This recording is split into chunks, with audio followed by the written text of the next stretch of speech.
사무엘과 이스라엘 백성들이 미스바와 센 사이에 돌을 하나 세워서 기념비를 세웁니다.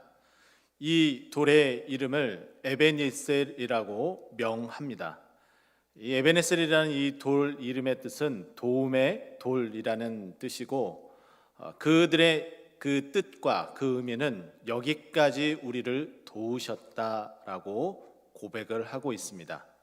이것처럼 이스라엘 백성이 사무엘과 함께 세운 이 돌은 지역적인 부분에 돌을 세웠다면 2021년 5월 31일 이제 몇 분 남지 않는 이 시간을 살아가는 우리 모두는 시간적 그리고 날짜에 맞춰서 우리도 5월 31일과 6월 1일 그 사이에 바로 에벤에셀이라는 돌을 세우며 하나님께서 우리를 여기까지 도우며 인도하셨다라고 고백하는 이 예배가 되길 간절히 축원드립니다.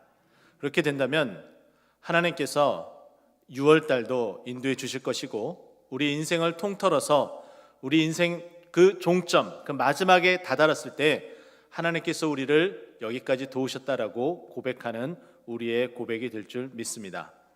오늘 본문을 살펴보게 되면 3절 말씀을 저는 보면서 이게 무슨 뜻인가, 이 뜻을 헤아릴 수 있을까 정말 고민을 하고 곱씹어보고 또 곱씹어봤습니다.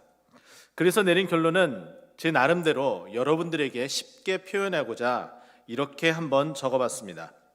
우리를 구원하신 예수님을 알게 되면 생명과 경건에 관한 모든 것을 받게 됩니다 라고 적어봤습니다. 우리의 구원이신 예수님을 우리가 점점점 알게 되면 알게 될수록 그 예수님께서 모든 경건과 그리고 생명에 관한 것을 우리에게 주신다, 우리는 그것을 받게 된다라고 표현을 할 수가 있을 것 같습니다. 왜 이런 표현이 나오게 되냐면 바로 그 삶은 경건의 삶을 이야기하고 있습니다. 이 말은 구원받은 삶 그리고 구원받은 이후의 삶을 나눠볼 때에 구원은 믿음 생활의 시작이고, 그 믿음 생활 이후의 삶은 점점 성화의 삶으로 다가가는 우리의 삶을 말해주고 있습니다. 그 성화의 삶을 달리 표현하면 바로 경건의 삶이다라고 말할 수 있겠죠. 그렇다면 이 경건의 삶은 우리의 삶에 어떠한 의미를 가지고 있을까요? 저는 디모데전서 4장 8절 말씀이 우리에게 그 답을 해준다라고 여러분들에게 소개하고 싶습니다. 디모데전서 4장 8절은 경건은 범사에 유익하니라고 소개를 합니다. 경건이 범사의 모든 일에 유익하다라고 말해주고 있습니다. 경건은 영적인 것뿐만 아니라 육적인 것에서도 유익하고, 신앙생활뿐만 아니라 우리가 살아가고 있는 이 사회 속에서 믿지 않는 자들과 함께 어우러져 살아가면서도 유익이 된다라고 말하고 있는 겁니다. 이렇듯 경건은 영육 인생의 어떠한 영향에서도 바로 우리에게 유익을 준다는 것을 말해줍니다. 이 부분, 이 유익이라는 이 부분, 영어 성경 뉴 아메리칸 스탠다드 바이블이라는 이 영어 성경 버전을 살펴보게 되면 유익이라는 이 단어를 영어 단어 profit이라는 단어를 사용하고 있습니다. 이 단어는 경제적인 용어입니다. 유익, 이익을 받다라고 표현할 때 쓰는 용어입니다. 저는 이 용어를 조금 더 쉽게 오늘 제목과 같이 연결해서 살펴보게 되면 이 profit, 이 이익이라는 단어는 결국은 플러스라는 이 단어하고 연결 지어볼 수가 있습니다. 그러면 경건의 삶은 모든 것에 유익한데 모든 것을 다 플러스 시키는데 우리의 삶도 플러스 인생을 만들어 줄 거라는 생각을 하게 됩니다. 그래서 저는 오늘 본문을 통해서 이 제목 플러스 인생이라는 이 제목과 함께 여러분과 함께 은혜를 나누고자 합니다. 3절에서 경건에 속한 모든 것을 우리에게 주신다라고 말씀해 주셨는데, 그러면 과연 경건에 속한 그 모든 것을 주시는데 그것이 어떤 것이냐? 오늘 본문 1장 5절과 7절 사이에 그 이야기를 해주고 있습니다. 너희가 힘써 너희 믿음의 덕의 지식의 절제를, 절제의 인내를, 인내의 경건의 형제우의 사랑을 더하라라고 말해주고 있습니다. 믿음은 그 시작이며 이 믿음에 더해야 될 덕목을 무려 7가지나 언급을 해주며 이 모든 것을 다 우리에게 주시겠다, 우리에게 선물로 준다, 우리가 받을 수 있다라고 말해줍니다. 그런데 이 부분을 다시 한번 살펴보게 되면 이렇습니다. 우리가 이 믿음에 더하는 이 7가지를 더했을 때에 나타나는 현상들이 있는데 그 현상이 바로 우리가 플러스 인생이다 말할 수 있는 그 첫 번째 덕목에 해당이 됩니다. 저는 그 첫 번째를 8절에서 먼저 찾고 싶습니다. 8절을 보게 되면은 이런 표현이 나오게 됩니다. 열매 없는 자가 되지 않게 하려 함이라 라고 표현을 하죠. 그래서 저는 첫 번째는 플러스 인생은 열매 맺는 인생입니다 라고 소개를 해드리고 싶습니다. 제가 막 말씀드렸던 것처럼 믿음의 7가지를 더해서 이 모든 것이 다 어우러지고 우리의 삶에 그것이 다 녹아되어질 때 8절에 보면은 이것이 너희에게 흡족한즉이라는 표현을 우리에게 써 내려가고 있습니다. 이 흡족하다라는 이 단어, 헬라어 원어의 시제를 살펴보게 되면은 현재 분사형입니다. 현재 분사형은 그 현재 그 지점을 통해서 계속해서 갱신해 나간다는 의미를 가지고 있어요. 그러니까 지금 베드로 공동체에 흩어진 나그네들을 통해서 이 글이 쓰여진다라고 베드로전서 1장 1절에 언급이 되는데 바로 그들에게, 이 베드로 공동체에게 흩어진 그 유대인들, 그 믿음의 사람들에게 이 편지를 써내려가는, 이 베드로가 써내려가는 그 시점, 바로 그 시점에서 흡족함, 이 모든 것이 다 풍족하게 이 8가지, 믿음을 통해서 7가지가 다 채워져 간다는 거예요. 뿐만 아니라 더 나아가서 이 편지를 이제 받아보는 모든 흩어진 나그네, 이 베드로 공동체, 그리고 현재 지금 이 자리에 앉아있는 저와 여러분들에게도 이 단어가 여전히 유효하고 현재 분사형으로 우리에게 계속 미치고 있다는 거예요. 우리가 믿음에 더해야 될 이 7가지의 이 덕목이 계속해서 우리에게 차고 넘쳐져야 된다고 말해주고 있는 겁니다. 이렇게 차고 넘쳐지게 되면 8절에 보면은 이런 표현이 나오게 됩니다. 우리 주 예수 그리스도를 알기에 게으르지 않고, 이 흡족하게 된다는 이 표현은 우리가 힘써서 그리스도를 더욱더 알아가기에 노력을 해야 된다는 표현을 담고 있습니다. 그러나 그렇게 하지 않을 때에 너무 무서운 일들이 벌어지게 됩니다. 우리는 그것을 잘 기억을 해야 돼요. 우리가 예수 그리스도를 알기에 게으르고 그리고 멈춰있고 그리고 이것을 귀찮아할 때에 벌어지는 그 현상은 너무나 무섭고 끔찍합니다. 호세아 선지자는 4장 6절에 우리에게 이렇게 말씀해주고 있습니다. 내 백성이 지식이 없어 망하는도다. 내가 지식을 버렸으니 나도 너를 버려 내 제사장이 되지 못하게 하리라 라고 말해줍니다. 우리가 여호와를 알지 못하는 것 때문에 망하게 되고, 우리가 예수 그리스도를, 그 하나님을 알지 못하며 하나님을 버리는 그 행위 자체는 결국은 하나님이 우리를 버리게 만드는, 우리가 하나님의 제사장 나라로 언급이 되고 이 자리에 앉아 있는데 이제 더 이상 제사장 나라가 되지 못하고 제사장이 되지 못하게 만들겠다라고 명령하는 거예요. 그러니 우리는 더 이상 예수 그리스도를 알기에 게으르지 않도록 노력을 해야 돼요. 그 명령은 호세아서에서 연이어서 우리에게 이렇게 말해주고 있습니다. 6장 3절인데요. 그러므로 우리가 여호와를 알자. 어떻게 해요? 힘써 여호와를 알자라고 이야기를 합니다. 우리가 여호와를 알되 그냥 아는 것이 아니라 수박 겉핥기식으로 알아가는 그 알미 아니라 힘써서 알아야 된다는 거예요. 그런데도 불구하고 우리는 여전히 게으른 모습이 있다면 지금 이 시간을 통해서 채찍질을 해야 된다, 여러분들에게 강력하게 말씀드리고 싶습니다. 계속해서 이 강단을 통해서 담임 목사님의 그 목회 현장 가운데에, 그 목회 일정 가운데 우리 성도님들이 여호와를 힘써 알기를 바라는 마음에 여러 가지 목회의 방안들을 내놓고 우리 함께 합시다라고 소개한 일들이 있습니다. 대표적으로 지금 여러분이 쓰고 계시는 성경 쓰기가 있겠죠. 성경 쓰기를 통해서 우리가 여호와 하나님을 알아가고 예수 그리스도를 알아가는데 게으르지 않는 모습, 너무나 좋고 너무나 반가운 일입니다. 그런데 이 방편이 내가 제일 먼저 써서 상을 받고 그 목적이 되어서는 절대로 안 된다는 거예요. 온전히 한 구절 한 구절 써내려가면서 제사장들이, 서기관들이 이 말씀을 써내려갈 때 얼마나 심혈을 기울이고 후대에 남길 이 말씀의 그 진귀함을 기록하기 위해서 얼마나 노력했는지 우리가 한 구절 한 구절 보면서 하나님의 그 말씀이 얼마나 꿀송이처럼 단지 우리가 그것을 헤아려야 되는 거예요.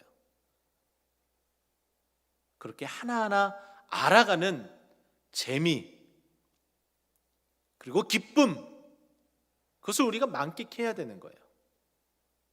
많이 안 쓰셔도 좋습니다. 하루에 10절 정도만 쓰셔도 좋아요. 늦으면 좀 어떻습니까? 하나님의 말씀을 쓰면서 그 깊이를 헤아린다면 그것으로 만족하셔야 된다는 거예요. 한 구절 한 구절 보며 이 말씀의 뜻을 헤아리지 못하면 멈춰서서 생각하고 고민하고 다른 성경 번역본들도 살펴보면서 우리가 힘쓰고 애써야 되는 거예요. 이뿐이겠습니까? 코로나로 인해서 중단되었던 성경 공부와 구역장 성경 공부 모임이 이제 줌으로 시작되었습니다.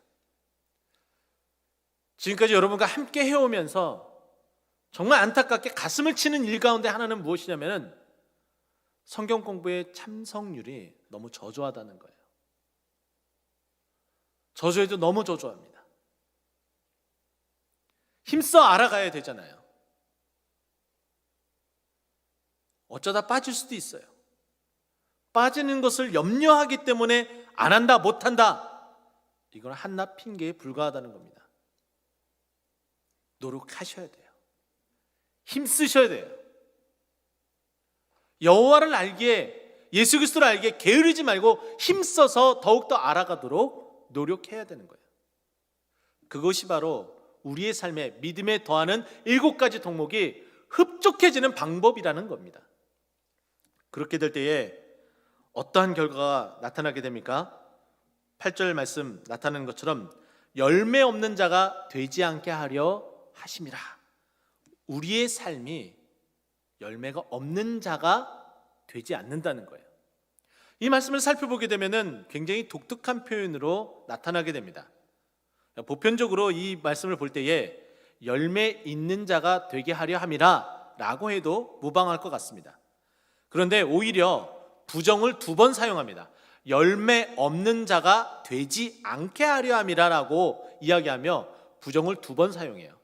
이것은 더욱더 강조하기 위한 수사 방법이에요. 무엇이냐면 반드시 열매를 맺게 해주겠다. 너희들의 그 삶이 흡족하여져서 반드시 열매를 맺게 해주겠다 라고 강력하게 우리에게 힘주어 말해주고 있는 겁니다. 경건의 유익 플러스 인생, 플러스 인생은 이와 같이 여호와를 알아가고 그것으로 말미암아 충족해지고 풍성해져서 반드시 열매 맺는 인생임을 알고 우리 안에 풍성히 열매 맺는 그러한 삶이 되기를, 그런 유월이 되기를, 우리 인생이 되기를 예수 그리스도 이름으로 축원드립니다. 2번째는 저는 10절 말씀을 통해서 함께 보고 싶은데요, 10절 말씀 보면은 이런 표현이 나옵니다. 마지막 부분인데요, 이것을 행한즉 언제든지 실족하지 아니하리라라고 말해주고 있습니다. 저는 그래서 플러스 인생은 2번째는 넘어지지 않습니다. 플러스 인생은 넘어지지 않아요. 넘어질 수가 없습니다. 하나님께서 붙들어 주시기 때문입니다. 할렐루야. 하나님께서 우리를 어떻게 붙들어 주시는지 시편 40편 2절 말씀은 우리에게 이렇게 소개를 해주고 있습니다. 나를 기가 막힐 웅덩이와 수렁에서 끌어올리시고 내 발을 반석 위에 두사 내 걸음을 견고하게 하셨느니라 라고 말해줍니다. 우리가 쓰러지려고 할 때 깊은 수렁이와 웅덩이에 빠져서 허우적거리고 있을 때, 발이 안 닿아서 그 수렁에 깊이 빠져들어갈 때에 우리를 거기서 어떻게 해요?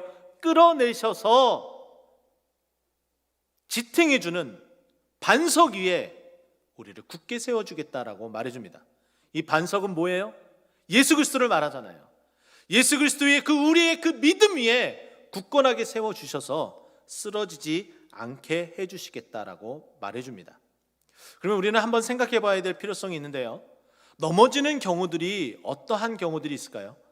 많은 경우 넘어지는 일들이 참 많이 있습니다. 우리 가정에 아기들이 있죠. 우리 자녀들이 있고 또 손주들이 있습니다. 그 아기들을 보면은 웃음이 절로 나옵니다. 그러지 않나요? 저만 그런가요? 이 아가가 이제 걸음마를 시작할 때 보면은 그렇게 예쁠 수가 없어요. 아장아장 걷는 모습 보면은 아이고 너무 귀하고 너무 예쁘고, 그리고 걷다가 털썩 주저앉으면은 아이쿠 하면서 나도 모르게 이렇게 추임새를 내뱉고, 그리고 또 응원해주고, 이 아이가 잘 걸을 수 있도록 또 기도도 해주고 손도 잡아주고 여러 모양으로 힘쓰고 있습니다. 이 아기가 왜 넘어질까요? 익숙하지 않기 때문이에요. 그리고 뿐만 아니라 설 수 있도록 근육, 그리고 몸의 균형이 맞아야 되는데, 이 근육이 제대로 균형 잡힌 근육이 되지 않거나, 그리고 지탱해주는 그 근육을 쓰는 방법을 모르게 되면 넘어질 수밖에 없습니다. 대표적으로 우리가 아무리 많은 근육을 소유했다 할지라도 우리 균형 감각이 무너지게 되면 우리도 이와 같이 넘어질 수가 있어요. 어떤 경우에요? 믿음 생활을 잘 한다라고 고백을 하면서 예배는 잘 드리고 있으나 기도 현장에는 안 나오는 그런 모습들, 균형이 안 맞습니다. 넘어질 수 있습니다.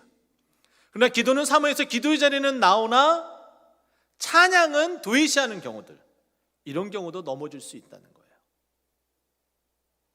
또 내 스스로 성경 공부를 하고 성경을 읽고 그렇게 믿음 생활을 잘 하고 있으나 예배 공동체 가운데 나와서 함께 예배드리지 않는 그 모습들, 균형 감각이 무너진 거예요. 쓰러질 수밖에 없습니다. 내가 찬양이 부족하면 찬양을 더욱더, 기도가 부족하면 기도의 현장으로, 예배 현장으로, 성경 공부의 그 자리로 나의 믿음의 근육을 균형 잡히게 만들어가는 여러분이 되기를 간절히 소망합니다. 또 어떤 경우가 넘어지게 되냐면 이런 경우죠. 우리가 일반적으로 균형을 잡지 못할 때 바로 그런 현상이 벌어지게 됩니다. 2005년 12월 29일에 개봉한 한 영화가 있습니다. 이 영화는 1000만 관객을 넘었습니다. 보신 분들도 이 자리에 앉아 계신 줄 압니다. 영화의 제목은 왕의 남자입니다. 이 왕의 남자를 보게 되면 남사당패 얼음 줄타기 모습이 나오게 돼요. 그 남사당패가 얼음 줄타기를 할 때에, 여러분 자세히 보신 분들은 알겠지만은 한 손에 무엇인가를 들고 있어요. 그 들고 있는 것이 무엇인가요? 부채예요, 부채. 이 부채를 들고 있는 이 목적은 더워서 부채질하려고 들고 있는 것이 아니라 균형 잡기 위해서 들고 있는 거예요. 그래서 부채하면서 내가 쓰러지지 않도록 균형을 잡으려고 하는 거죠. 제가 금방 말씀드렸던 여러분의 믿음 생활 가운데에 균형이 무너진 부분들이 있다면 우리 인생이 외줄타기 같이 힘들고 어려워요. 언제든지 쓰러질 수 있고 넘어질 수 있습니다. 그러나 하나님께서 우리에게 주신 그 선물, 여러 모양의 믿음의 방편으로 우리에게 허락하신 그 선물들을 균형 잡히며 살아간다면은 외줄타기 생활에서도 결코 쓰러지지 않고 넘어지지 않는다는 거예요. 균형 감각 있게 근육을 키우고 균형을 잘 잡는 여러분 되시길 소망합니다. 그리고 또 한 가지는 이런 경우가 있어요. 어떤 경우냐면은 누군가가 우리를 강제로 넘어뜨리려고 할 때예요. 이건 정말 힘듭니다. 가만히 있는데 나의 화를 돋구어요. 음해를 해요. 그러지도 않았는데 이야기를 만들어요. 나를 넘어지게 하려고 하는 수많은 사단의 전술 전략이 주위에 차고 넘치는 경우들이 많습니다. 그래서 교회 못 나오게 하고 실망해서 기도 자리로 못 나오게 하는 그런 일들이 있다는 거예요. 그런데 그때마다 어떻게 해야 돼요? 다시금 일어나야 돼요. 주님께 간구해야 됩니다. 그렇게 되면 하나님께서 우리를 도와주신다라고 말씀해 주고 있어요. 시편 118편 13절 말씀 보게 되면은 이렇게 이야기합니다. 너는 나를 밀쳐 넘어뜨리려 하였으나 여호와께서는 나를 도우셨도다. 할렐루야. 하나님께 간구하셔서 누군가가 나를 넘어뜨리려고 할 때에 하나님의 그 도움으로 우뚝 서서 반석 위에 그 발을 세우며 올곧게 스므로 넘어지지 않는 플러스 인생이 되는 저와 여러분 되길 예수 그리스도로 축원드립니다. 마지막 세 번째는 저는 앞쪽으로 돌아가서 4절 말씀에서 그것을 찾고 싶습니다. 4절 말씀 보면은 뒷부분에 보면은 이런 표현이 나옵니다. 신성한 성품에 참여하는 자가 되게 하려 하셨느니라. 이 신성한 성품이라는 이 표현은 이전 성경에는 신의 성품에 참여한 자라는 표현으로 나타나게 돼요. 이것은 하나님의 성품, 우리가 죄악으로 말미암아 무너져 버렸던 하나님의 그 성품을 회복하는 것을 말해주고 있습니다. 제가 예전에 읽었었던 책이 말씀을 준비하며 제 머릿속에 떠올랐습니다. 그래서 그 책을 다시 조금 살펴보았는데요. 영성신학자 헨리 나우엔이 쓴 예수님을 생각나게 하는 사람이라는 책입니다. 100페이지가 조금 넘는 그렇게 무겁지 않는 책입니다. 예수님을 생각나게 하는 사람, 저는 그 제목에 탐복해서 그것을 샀어요. 그리고 읽어나가는데 제가 목회자로 쓰기 위해서 다짐하고 기도할 때 그 책을 바라보면서 나는 이런 목사가 되어야겠다 다짐을 한 그런 결정적인 모습, 그런 장면도 있었습니다.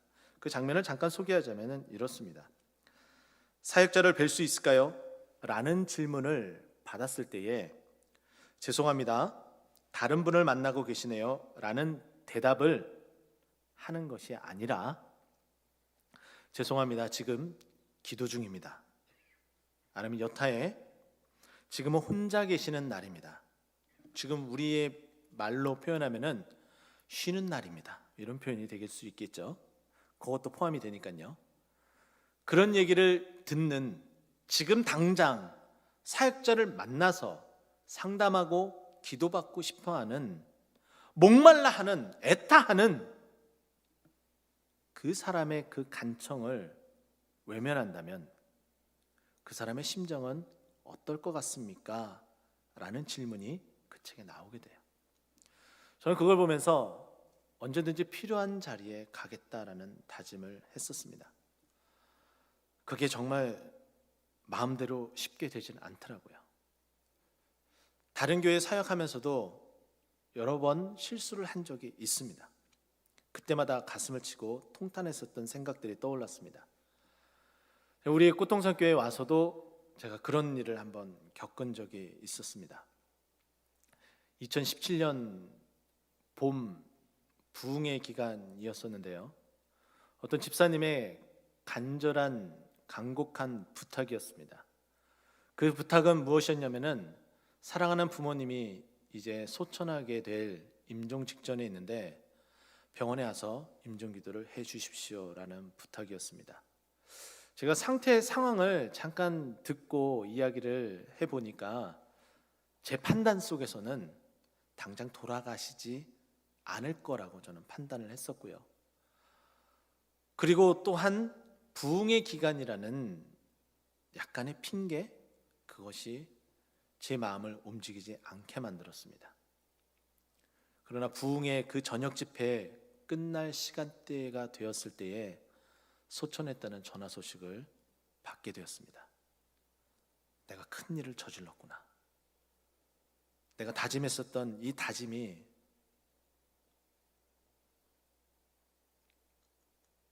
숲으로 돌아갔구나. 가슴을 치며 저는 울을 수밖에 없었습니다. 그 다음날 위로 예배를 드리러 가는 그 현장 속에서 어떻게 해야 될까 고민을 하고, 그 고민의 다짐 끝에 말씀을 전하기 앞서서 임종기도를 부탁했는데 오지 못했음에 대해서 유족들에게 간곡히 사죄를 드렸던 기억이 납니다. 두 번 다시 하지 않겠다는 다짐도 그 속에 포함됐었습니다. 이렇게 우리가 점점 플러스 인생이 될수록 그 경건의 삶의 모습이 우리 속에 쌓여갈수록 우리를 볼 때마다, 나와 여러분을 볼 때마다 많은 분들이 누구를 떠올려야 되냐면 예수님을 떠올려야 돼요. 예수님을 닮은 우리의 모습을 보고 예수님을 떠올려야 되는 거예요. 에베소서 4장 13절 말씀은 우리에게 이렇게 말씀해 주고 있습니다. 우리가 다 하나님을 아들을 믿는 것과 아는 일에 하나가 되어 온전한 사람을 이루어 그리스도의 장성한 분량이 충만한 데까지 이르리니, 우리가 그리스도의 장성한 그 분량이 충만한 데까지 이르러야 된다라는 거예요. Like Christ, 바로 예수님을 닮아가는 우리의 삶이 되어야 된다는 거죠. 그런데 신의 성품에 참여한 자, 예수님을 그 닮은 그 모습을 가진 자, 그 자는 어떻게 만들어진다고요? 경건의 모습들을 충족히 채워서 우리가 가지고 있을 때에, 바로 그때에 플러스 인생이 되고, 그 플러스 인생은 신의 성품에 참여한 예수님을 닮은 자의 모습이 나타나게 됩니다. 6월 한 달, 아니 어찌 보면은 우리 인생의 전반에 걸쳐서 우리 인생이 플러스 인생이 되어야 될진데, 그 플러스 인생은 주님을 닮아가는 믿음에 더해야 될 그 7가지 덕목을 충족히 채워줌으로 열매를 맺되 더욱더 많은 열매를 맺고, 외줄타기 하듯이 힘든 세상 가운데 싸워 나갈지라도 결코 넘어지지 아니하며, 그와 같은 삶의 모습이 예수님을 닮은 모습으로 많은 사람들에게 비춰지기를 예수 그리스도 이름으로 축원드립니다. 기도하겠습니다.